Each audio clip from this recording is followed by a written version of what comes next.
Welcome to the Millennial Rant, a podcast about whatever's bothering me today.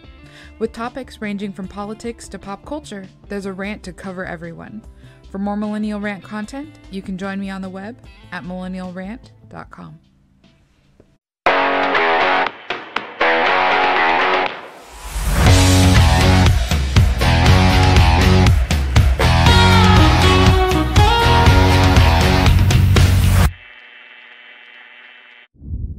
Yesterday was a monumentous day for America, and most people don't know that it was a monumentous day for America. And one of the reasons why most people don't know that yesterday was a monumentous day for America is because we're not telling people about America, the real story of America. Now, when asked about the history of America and when America became a country, most people will say that it became a country on July 4th, 1776, when the Declaration of Independence was adopted and signed and ratified by the colonies. But America actually was not a country at that point in time. It was still a collection of independent states that were working together against a common enemy to complete a common goal. We were not actually a country. America did not actually become a country until September 17th, 1787. That was when the Constitution was officially signed and then taken to the different states to be ratified.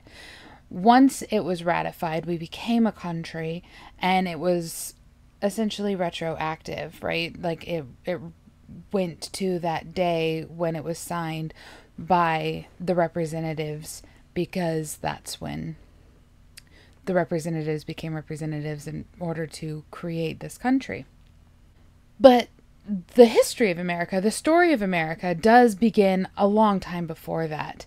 And I'm not going to go all of the way back, but I just want to give a slight taste of what it means to live in America, right? To be here, to have this story, to have it be a part of who we are.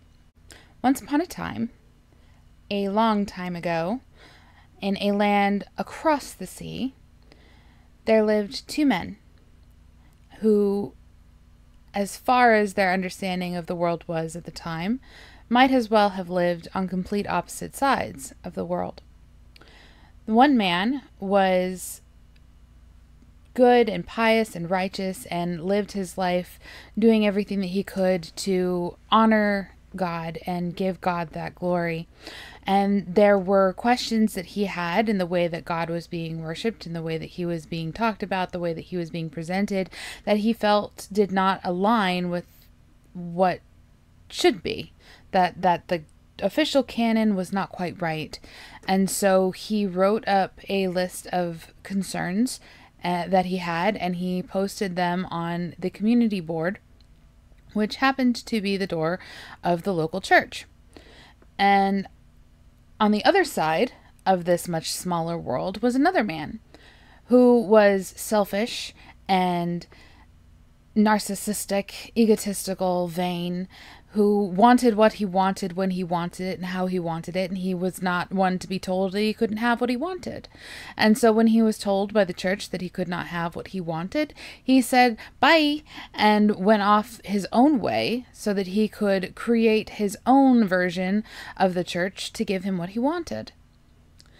And between these two men, they basically encompassed the entirety of the world at the time, and they created, both together and separately, a religious revolution that spiraled out into pretty much every corner of the known world.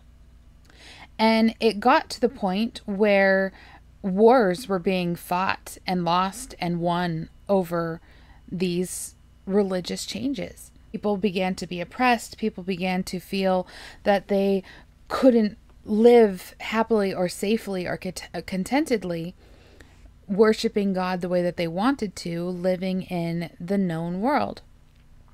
Well, maybe 60 years before these two men began their great reformations for their own ends and means and purposes, Christopher Columbus sailed the ocean blue in 1492. And that opened up a place for all of these people who were being displaced by the religious fervor to retreat to for safe haven, for the opportunity to learn and to grow and to develop how they felt that they should based off of their own knowledge and understanding, desires, beliefs, etc. That was the real founding of what would become America.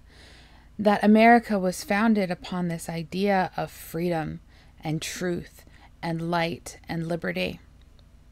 But those aren't the only stories of America. There are so many that make America what it is and who it is and how it is and why it is and who we are, how we got to be where we are. Because history doesn't define us, but it does inform us. And it is important to know where you come from so you can know where you stand and why you're standing where you're standing. One story of America, because history is always in the making. And so this is a story of my personal history. When I was 14 years old, I had asthma off and on, and I got sick, and I needed to go to the doctor, and they prescribed a asthma medication. And when my mom went to go get it from the pharmacy, it was very expensive, and my military ID card, which is what we use to be able to access TRICARE, was expired. So my mom called my dad and said, "Hey, Derek, I need you to take Cassie to go get her ID card tomorrow. Is that possible?" And my dad said, "Well, if we get the very first appointment and we're in and out and I, drop her off at school and head straight to work, I think I can make that work. I have a meeting in the morning, but I think I can, if I let them know that I'm going to be a little late, it should be fine." And I just want to say, nobody asked my opinion, okay? Nobody asked me if I wanted to wake up at 5 o'clock in the morning to get ready to go to the Marine base at Quantico so that I could get this really ugly, grainy picture taken of me. There was no consent of my person involved in this, and I was very not okay with it.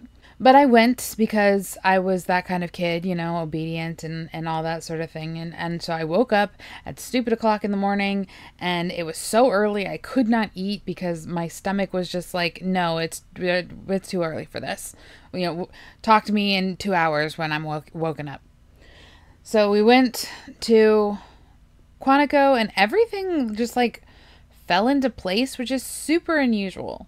It doesn't usually happen that you get in the first appointment that you get in, and not only did we get the first appointment, but that when we arrived, they were ready for us, and they just took me in the back, and I took my ugly picture, and they gave me my card, and I was good to go. It was the easiest ID card trip I'd ever had, either before or since. So we get in the car, and my dad's like, "Okay, I'll take you to school." And I'm like, "Hold on. What? No. You took me out. So I don't have to go to school, because that's how that works. When you do things that you don't want to do early in the morning, your parents take you home. They don't take you to school." Well, no. They took me to school. So we're driving on the way to school, and I'm grumpy and irritated, and my dad's listening to some sports program on probably ESPN. And all of a sudden, this breaking news comes through, and there's a report about a plane that flew into the North Tower of the World Trade Center. And me and all of my 14-year-old empathy said, well, if you build buildings that high, it's no wonder that, a plane would run into them. I'm kind of surprised it hasn't happened before. And my dad said, "Okay." So he reached over and turned off the radio, and he's like, "Okay, we're going to have a talk about empathy." And I'm like, oh, great. I had to wake up early. I have to go to school, and now I get a lecture. Yay. So he did. He lectured me for the next probably only about 20 minutes, but boy, did it feel like forever. And then he dropped me off at school and he said the whole bye, I love you. And I'm like, yeah, whatever. And I went into school and he went to work. And I didn't give another thought about it until about 10:30 when a announcement came over the intercom ordering all of the students and faculty and staff to the atrium. And when we got to the atrium, the principal was up on the little stage and he announced that a plane had crashed into the Navy wing of the Pentagon, where my dad worked, where he had a meeting that morning. And all of a sudden, I understood exactly what my dad was trying to tell me about empathy. People don't know the history of our country, especially if they were too young to remember 9/11 or if they weren't even born yet. People aren't going to remember. They don't know what it was like to see that, to live that, to feel that, because we're not telling them. They don't know what it was like to turn on the news and see people on the top of these buildings jumping to their deaths because they would rather fall than burn to death. They don't know because we're not telling them. They don't know what it's like to be a 14-year-old girl and to not know if your dad is alive or dead because we're not telling them. They don't know what it's like when your dad comes home because he couldn't get into the Pentagon when he arrived because a plane flew over his head and crashed into the Navy wing while he watched. Because we're not telling them.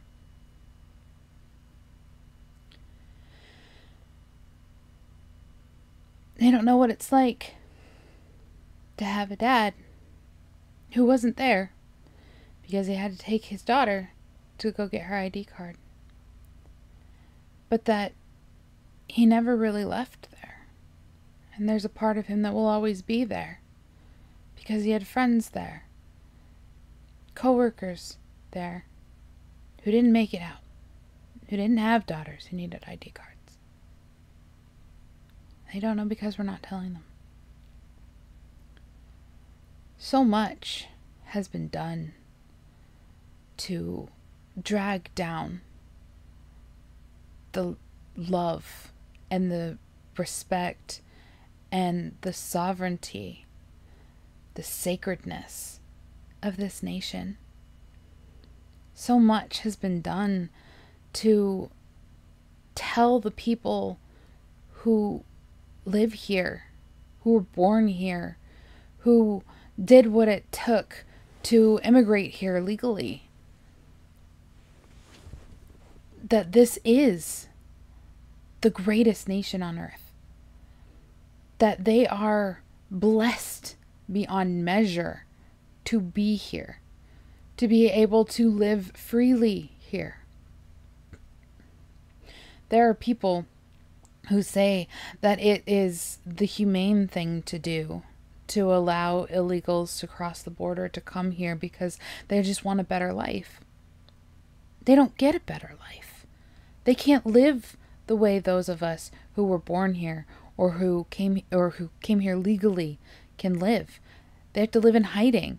They have to allow themselves to be taken advantage of. They have to scrounge for every little thing, and their lives are maybe a little bit better here, but not enough. Not real. Not what we have. If you think that every person who crosses the border has what you have, you're wrong. You're just wrong. And it's up to us to preserve America, to preserve the idea of America, to bring it back around to the reality. And everybody is constantly going on and on and on about Make America Great Again anymore. And that's all well and good. But when he came here, Alex de Tocqueville said, America is great because America is good. And when America ceases to be good, America will cease to be great.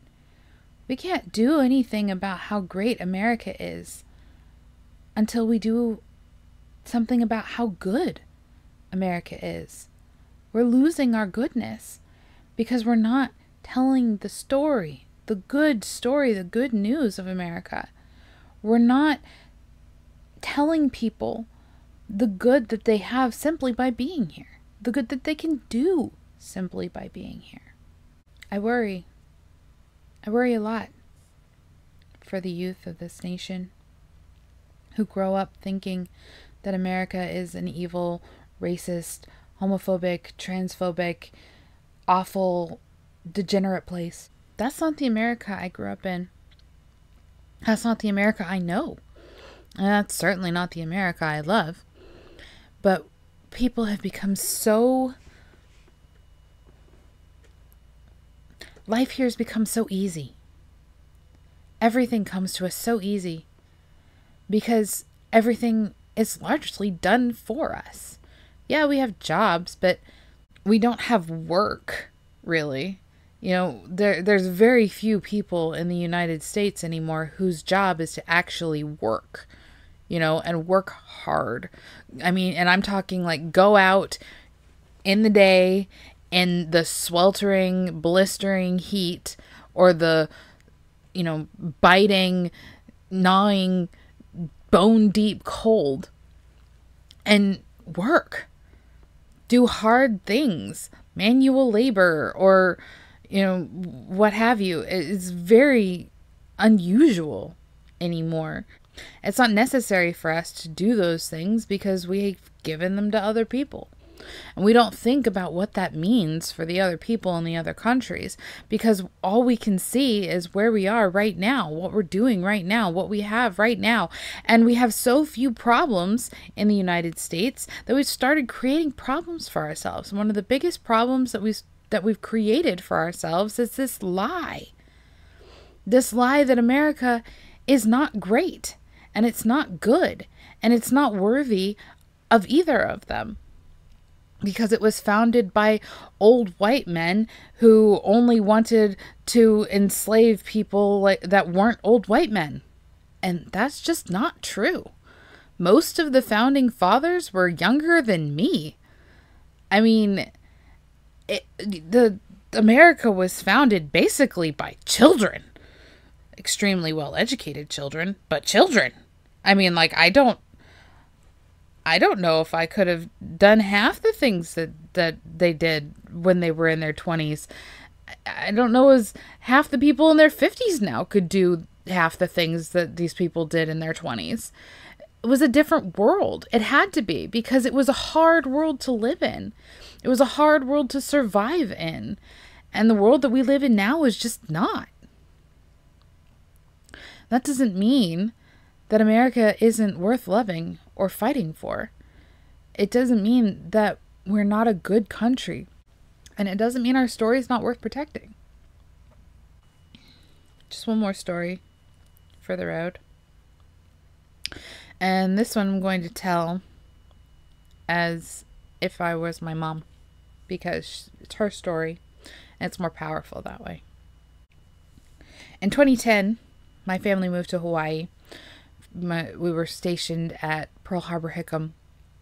And there is a theme park on the North Shore called the Polynesian Cultural Center. And it's really cool because it's like all of these micro islands. It's got Samoa and New Zealand and Hawaii and just all of these Polynesian islands, Tahiti. And each one has its own culture that they showcase. And you go around to each island and, you learn to open coconuts or you learn to braid with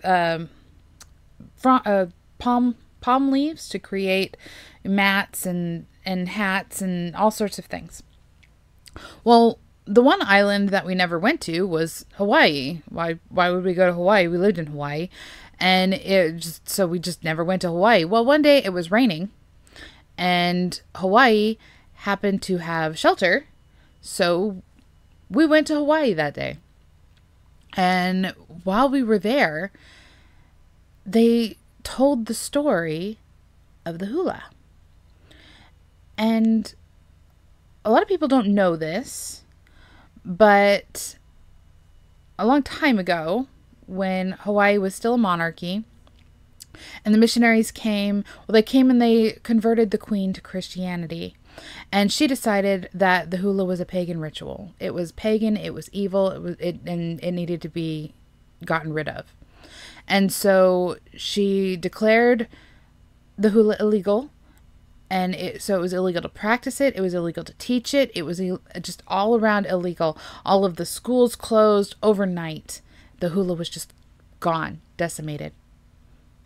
Fast forward a few decades, and there was a new king on the throne.